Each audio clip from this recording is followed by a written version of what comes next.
On ne vit pas tout le temps comme ça, boîte de nuit, chaud, ça. Non, on s'arrête. Il faut que je change maintenant. Je dois prendre maintenant le sens d'une vie dont Dieu va dire, cet homme a été mon fils sur cette terre. Il a marqué sa génération. Oui, il a été tenté, mais il a élevé les valeurs de la parole de Dieu au-dessus de sa vie. Et c'est ce pourquoi dit l'Éternel, dit, ma fille, je te bénirai. Je te bénirai. Tu sais, quand Dieu t'élève, fais attention. Même quand Dieu te donne des enfants, tes enfants que tu as eu, même un enfant, ta vie qui craint Dieu descend dans la vie de l'enfant là aussi. Votre alliance, quand vous commencez à grandir, ne donnez pas votre corps à n'importe qui, jeune gens, jeune fille. Quand vous commencez à grandir spirituellement, vous grandissez dans votre poids spirituel. Et si vous donnez votre palais, qui est votre Éden, à n'importe quel serpent, il va rentrer et il va manger de tous les arbres de vie qui y sont. Ta vie est un jardin, n'est-ce pas ce que le cantique des cantiques dit? Ta vie est un trésor. Et dans le trésor de ta vie, femme, Dieu a planté beaucoup de grandes choses, de grandes destinées. Tu n'as pas besoin de la prostitution. Tu n'as pas besoin de la perversité. Tu as besoin de la parole de Dieu. La parole de Dieu te donnera l'intelligence. La parole de Dieu te donnera la réflexion et la sagesse. La parole de Dieu te donnera la puissance spirituelle, la vie divine. Et la parole de Dieu fait une chose. Elle active les promesses de Dieu dans ta vie. La parole de Dieu va chercher les choses qui appartiennent à ton histoire et vient les placer devant toi. Que vous soyez animés du désir de suivre la parole. Tu sais, parfois ta chair est fatiguée et elle veut te pousser dans le péché. Viens lier ta chair à l'autel. Viens attacher ta chair à l'église. Satan, tu veux me faire pécher, mais je préfère mourir dans la sainteté que d'aller encore dans le péché. Celui qui triomphe par les pleurs et la crucifixion, Dieu dit, alors la sémence a commencé à grandir. Je dis un mystère. Celui et celle qui triomphe par les pleurs, les douleurs et la sanctification, alors la sémence a commencé à grandir. Quel est le signe pour qu'on voie un épi sorti de terre? C'est parce qu'il y a une autre graine à l'intérieur qui a commencé à souffrir, à mourir, à se déchirer. Alors la vie a commencé à sortir d'elle. Celui qui veut rester frais ne produira jamais d'autres épis. J'ai dit, celui et celle qui veut rester frais ne connaîtra jamais une autre saison de sa vie où les gens vont regarder, vont dire, hey, regarde tous les arbres, les fruits qui sont accrochés à ton arbre. Afin de porter ces fruits, tu dois devenir sec, ma fille. Il faut une période. Il faut une période où quelqu'un regarde la jeune fille, on dit, hey, avec son âge là, qui va la marier? Tu ne vas pas aller te chercher pour faire au moins un enfant pour revenir. Mais elle dit, non, je vais rester dans la terre de Dieu.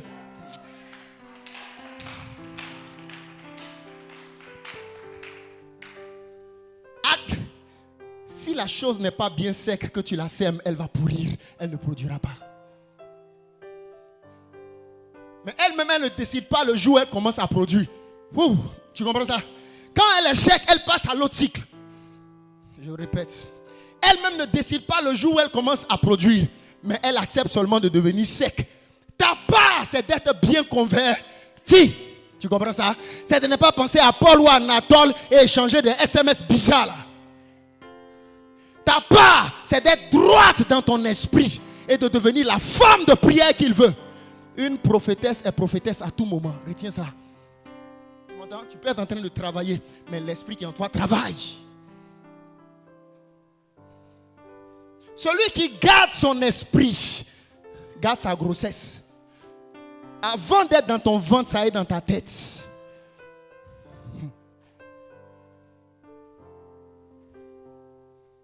Il dit, est-ce qu'ils comprennent ce que tu es en train de leur faire? Il dit, on les trompe au dehors pour dire, tu seras grand, tu seras béni. Tu es en train de leur enseigner le vrai chemin pour devenir ça. Ma fille, il n'y a pas d'impossibilité avec Dieu. Et il n'y a pas de stérilité avec Dieu. La graine qu'il prend, même si elle ne produisait pas, elle va commencer à produire. Quand on devient chrétienne, on ne parle plus beaucoup. On ne se justifie plus trop. Mais on meurt bien.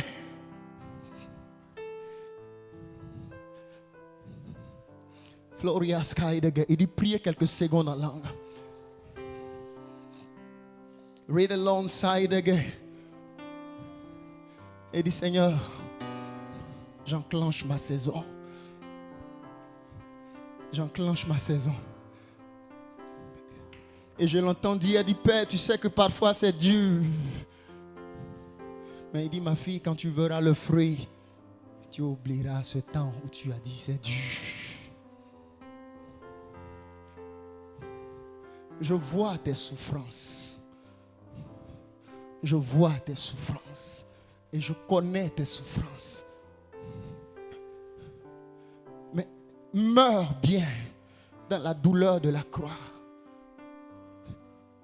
Il fallait la croix pour qu'aujourd'hui il y ait des multitudes dans le monde.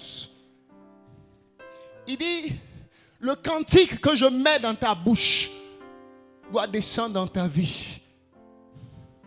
Je bénirai ton nom dans toutes mes saisons. Et je te fais confiance, je te loue. Tu passes par cette difficulté et tu as peur pour demain. Lève les yeux vers l'Éternel. Jésus de Nazareth. Jésus de Nazareth. Je veux prier avec vous avant de terminer. Waouh, le temps est parti. Merci Seigneur. Merci pour ce message. Ouf. Un homme, une femme qui entend ce message doit commencer à se réjouir et à prier. Je vois comme dans mon esprit des hommes qui viennent à l'autel pour prier quelques minutes, secondes avant de partir à leur place. Venez dire quelque chose à Dieu. Vous finissez puis vous partez. Mais dites quelque chose. Enlevez les bas là. Dites quelque chose à Jésus. Vous finissez et puis vous vous levez pour partir, pour laisser les autres aussi le faire. Waouh. Il dit la grandeur de la plante vient du fait qu'elle est devenue sec. Oh, j'aime Jésus. Quand elle devient sec, elle n'est plus attrayante. Personne ne veut manger la plante qui est devenue sec. Mais c'est elle que moi j'utilise maintenant pour donner les autres plantes. Waouh. Tu seras la destinée d'une grande famille. Mais ma fille, mon fils, accepte de crucifier ta chair. Celui qui grandit ne retourne plus en arrière. Avant, tu as connu une vie. Avant, tu as eu à faire certaines choses. Mais il dit, mon fils, ma fille, je te veux et je t'amène dans une autre dimension. Je t'amène dans une autre dimension dans la vie de prière. Et tu connaîtras des temps de solitude avec la puissance de Dieu. Je ne dis pas avec la prière, mais avec la puissance de Dieu. Et la puissance de Dieu va travailler au-delà de tes pensées, dans ta vie et dans tous les domaines de ta vie. Il dit, ces temps de solitude avec la puissance de Dieu te transformeront et te donneront, suis bien le message. Il dit, ma fille, tu auras ma bouche, tu auras mes yeux, et tu auras mes pieds, et tu auras mon cœur, et tu auras mon esprit, et tu auras mes entrailles. Il dit, lorsque je finis de te transformer, parce que la transformation, je t'aiguise et je t'aiguise. J'amènerai la richesse, j'amènerai l'or et j'amènerai l'argent. Il dit, je te donnerai des idées d'affaires et je te donnerai l'argent pour ces affaires.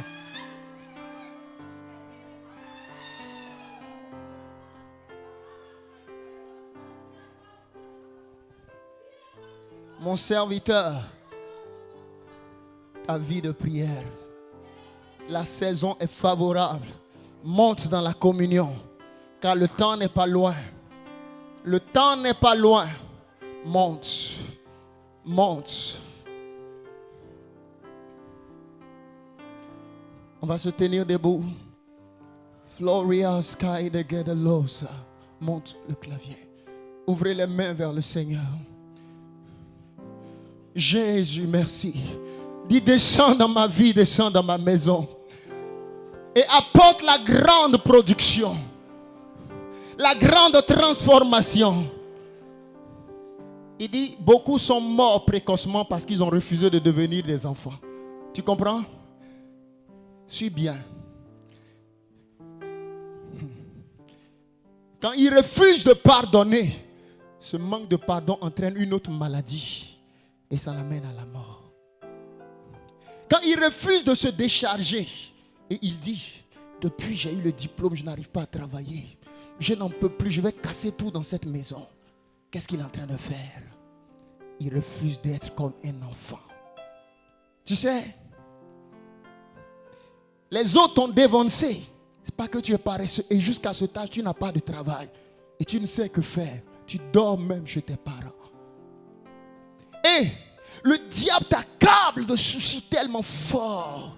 Au point où tu ne dors pas, tu commences à avoir mal à la tête. Il dit, non mon fils, deviens comme un enfant. Je prends l'enfant par la main et je le place là où il faut. Quand tu acceptes de devenir comme un enfant, je te donnerai l'orientation. Mais ne dis pas, moi je ne peux pas faire cela. L'enfant le fait.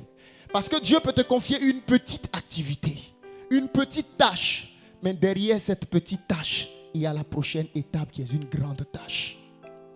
Je termine par cela. Joseph n'était pas appelé à être administrateur d'une petite maison pour s'occuper des petits soins de Potiphar. L'objectif de Dieu était de mener Joseph sur le trône de l'Égypte. Mais la petite maison de Potiphar était le petit lieu stratégique afin de l'amener là où il fallait. Il faut un petit pas pour faire un deuxième pas. Mais plus tu continues à le faire, ça devient 10, 20, 30, 15.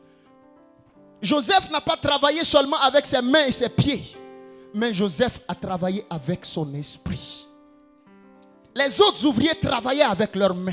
Mais Joseph travaillait avec la science de Dieu. Avec la sagesse de Dieu. Là où la colère devait l'amener à se rebeller contre ses patrons, il écoutait Dieu. Il cherchait la volonté de Dieu. Il ne péchait pas. Et dans sa fidélité dans la petite chose, Dieu l'a vu et les hommes l'ont vu. Et les hommes sont allés parler de lui à Pharaon. Je vais te poser une question. Est-ce qu'il n'y avait pas d'autres personnes qu'on pouvait prendre pour aller présenter à Pharaon? Puisque c'est quelque chose que tout le monde convoite et envie. C'est une position élevée. Mais pourquoi est-ce qu'ils ne vont pas prendre quelqu'un avec qui ils ont une affinité? Mais ils vont toujours chercher le petit jeune homme Joseph. Malgré qu'il est étranger et qu'il ne l'aime pas peut-être. Pourquoi? Suis ce que j'ai à te dire. Quel que soit le niveau de la jalousie autour de toi, cela ne peut pas empêcher la saison que Dieu a arrêtée pour toi de te manifester. Ah, les gens sont méchants, ils sont jaloux aujourd'hui. Au milieu de la méchanceté de ta saison, de ton temps, Dieu m'a dit de te dire, écoute-moi. Je n'ai pas pressé ce message, mais écoute bien. Écoute-moi, mon fils. Il dit, dans la douleur, garde le rêve de ton esprit, ma fille. Garde le rêve de ton esprit et continue à bien faire. Regardez, jamais vous ne lisez que Joseph était aigri contre quelqu'un. Que Joseph était en train d'insulter quelqu'un. Que Joseph était énervé contre la vie. Ah Dieu, mais pourquoi? Non. Il y a un grand potentiel, mais il est réduit à une petite tâche. Il fait cela bien. Si tu sais t'abaisser Joseph, moi Dieu même, ce n'est pas toi qui vas aller au palais. Je vais te prendre et je vais t'amener. Parfois, pour avoir un grand travail, Dieu peut te donner un petit. Dieu peut te donner une petite tâche. Si vous avez l'esprit de serviteur, Dieu vous élèvera. Tu es dans une entreprise. Les gens même que tu as formés, on les prend, on vient établir DG sur toi.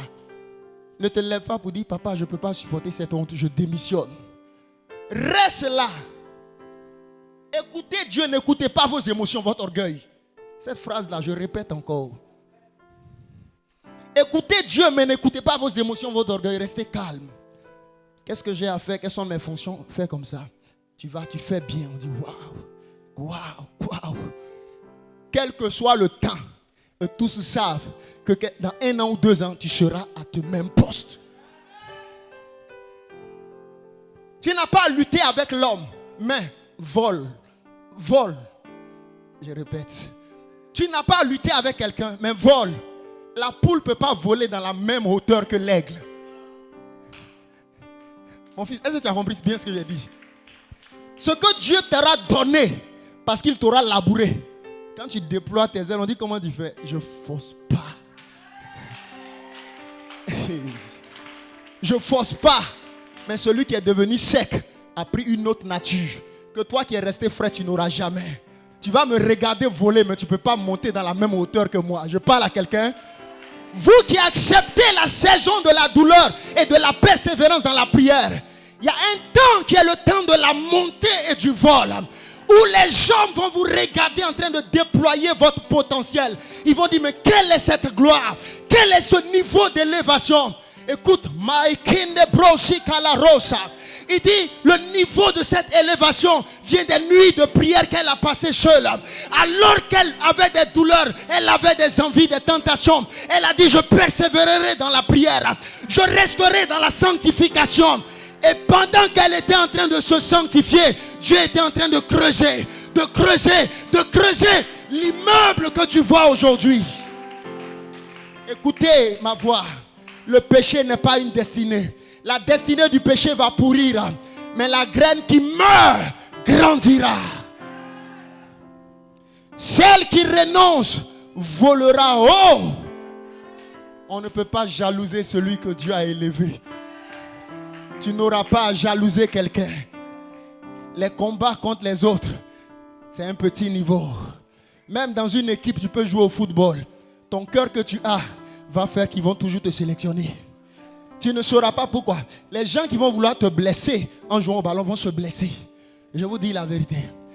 Un jour, j'étais allé devant les enfants. Vous savez que les enfants, là, ils font fétiche, non? C'est méchant. Oui, j'étais assis comme ça, arrêté devant le terrain. Et je pouvais sentir l'esprit. On lave les pieds de ces enfants-là avec des choses pour jouer. Et je pouvais sentir le niveau des démons. J'ai dit, mais qu'est-ce que c'est? Et il dit, tu vois, parce qu'ils veulent que ces enfants deviennent grands. Les gens lavent les pieds de ces enfants pour jouer. On les envoûte avant d'aller. Et faites attention. Quand vos enfants iront dans ces choses, gardez-leur toujours et gardez leur esprit. Ils n'auront pas à faire ces choses-là. L'ange de l'Éternel les gardera et les préservera. Que l'Éternel nous bénisse et que son nom soit élevé. Dis avec moi, Éternel, j'accepte. J'accepte ma saison. Et je grandis.